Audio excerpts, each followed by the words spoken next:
இக்கூட்டத்தில் பல கருத்துக்களை பரிமாற இருக்கிறோம். எதிர்கட்சியினர் அவரவர்களுக்கு ஒதுக்கப்படும் நேரத்தில் கேள்விகளை கேட்கலாம். அடுத்ததாக மாண்புமிகு பிரதமர் அவர்கள் தங்களது சிறப்புரையை ஆற்றும்படி பணிவுடன் கேட்டுக்கொள்கிறேன்.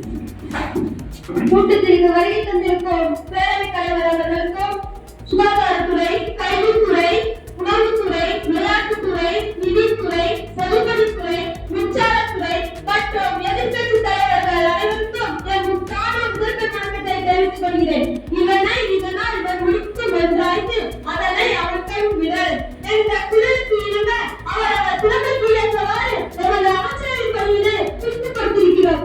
இதனுடன் அவர்கள் பணியை சிறப்புடன் செய்து வருகின்றனர் என்பதை தெரிவித்துக் கொள்கிறோம். எதிர்கட்சி தலைவர் அவர்களுக்கும் என் முதற்கண் வணக்கத்தை தெரிவித்துக் கொள்கிறேன். மாணவர்களின் உடல்நலம் கருதி மதிய உணவு சிறப்பாக வழங்கப்பட்டு வருகிறது.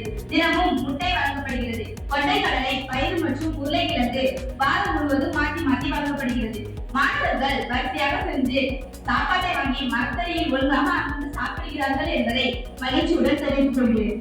சூழ்நிலையில் நான் பாடவே ரத்து செய்யப்படுகிறது என்பதையும் எதிரே உள்ள விளையாட்டு மைதானத்தை சுத்தம் செய்து தருகிறோம் என்பதையும் மேலும் தேவையான விளையாட்டுப் பொருட்களை ஒரு சில வாரங்களில் வழங்குகிறோம் என்பதையும் இத்தருணத்தில் தெரிவித்துக் கொள்கிறேன்.